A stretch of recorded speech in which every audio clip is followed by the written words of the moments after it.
쓸만한 인간 박정민 119페이지 쉬리 어릴 때부터 영화 보는 걸 좋아했던 것 같다.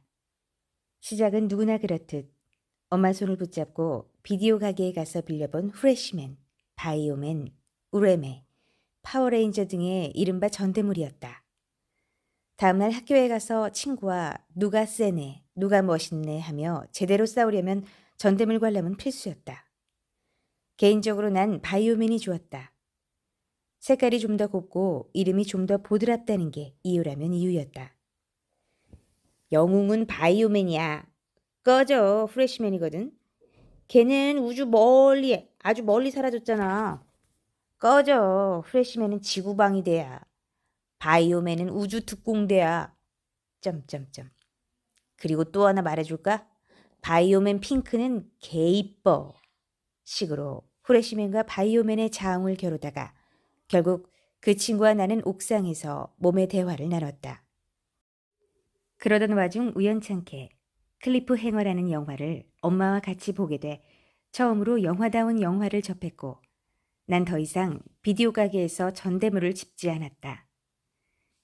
여러 가지 영화를 봤던 것 같은데 기억은 잘 나지 않는다. 몇 가지 기억나는 거라고는 한창 짐 캐리에 빠져있던 때 봤던 마스크, 에이스 벤츄라, 덤앤더머, 그리고 불치병에 걸려 죽는 친구와 그 친구 옆을 지키는 어린아이의 우정을 다룬 굿바이 마이 프렌드 정도다. 그러다가 중학교에 입학하자 엄마는 내게 극장에 가자고 했다. 영화 같은 건 도통 보지 않는 아버지 때문이었는지는 몰라도 그렇게 난 처음으로 영화관이라는 곳에 가보게 됐다. 쉬리.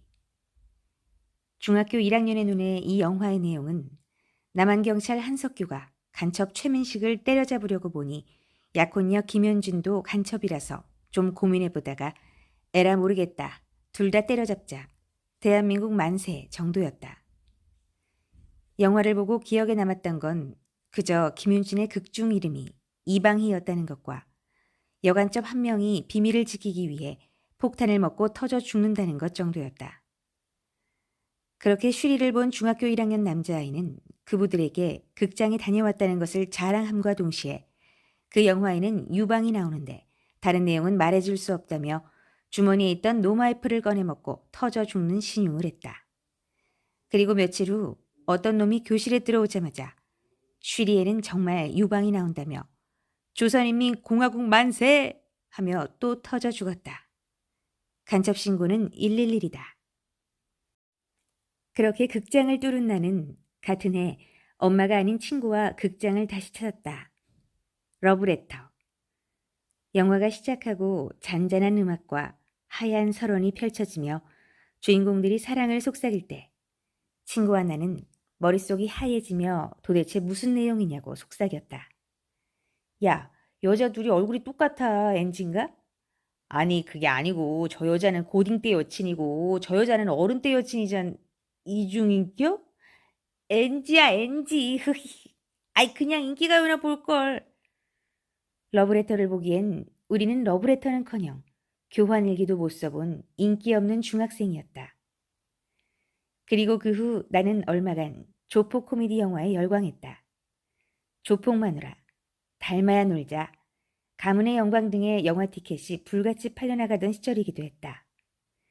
이런 류의 영화는 보통 싸움을 엄청 잘하는 착한 조폭 보스가 어쩔 수 없는 상황 안에서 자신의 신분을 숨기고 살다가 악당 조폭에게 괴롭힘을 당하고 결국엔 정의감에 모두 다 쥐어패버린다는 플롯 구조를 갖고 있었다. 혹자들은 이런 조폭 코미디 영화가 연달아 흥행에 성공하는 현상을 우려 섞인 시선으로 바라보기도 했지만 모르는 소리라고 생각했다. 나에겐 키아누 리브스보다 박신양이 강했고 카메론 디아즈보다 신은경이 섹시했다. 그리고 결정적으로 중학생이던 내게 이런 영화들은 어렵지 않게 볼 수 있는 영화였다. 웃고 즐기기 좋았고 결말은 통쾌했으며 결정적으로 대부분 박상면이 나왔다. 영화를 참 좋아했다. 그래서 많은 영화를 보려고 노력했던 것도 같다. 고등학교 시절 기숙사에서 나와 몰래 교실에서 비디오를 보기도 하고 한자리에서 4~5편의 영화를 보기도 하고 영화가 보고 싶어 영화제 자원봉사를 한 적도 있었다. 그렇게 자연스레 영화를 전공하게 되고 또 그러면서 연기를 하게 됐다. 그런데 참 웃기게도 영화가 전공이 되고 연기가 직업이 되다 보니 영화를 즐기기보단 판단하고 평가하면서 보는 일이 잦아졌다. 물론 모든 일이 다 그럴 것이다. 자신의 전공에 있어서는 관대한 시각을 갖기가 대부분 어렵다. 그러지 않으려고 해도 자연스레 틈을 찾고 흠을 찾는다. 어쩔 수 없이 그것들이 보이기 마련이다.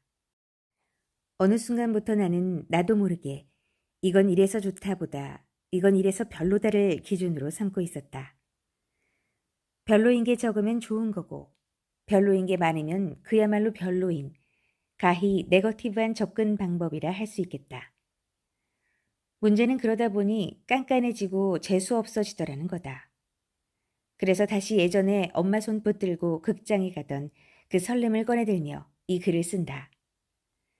좀 더 가벼운 마음으로 마치 예전에 친구들과 영화를 보고 야, 박신양 겁나 세지 않냐? 아, 박상면 때문에 극장에서 배꼽 분실함 하며 떡볶이나 먹으러 가던 그때처럼 영화를 보려고 한다. 사실 그 시절이 그리워서 그런 걸지도 모르겠다. 스크린의 배우와 같이 호흡하면서 영화를 보던 그 시절엔 나도 좀 귀여웠던 것 같기도 하다. 러브레터보단 SES가 더 좋던 그 시절.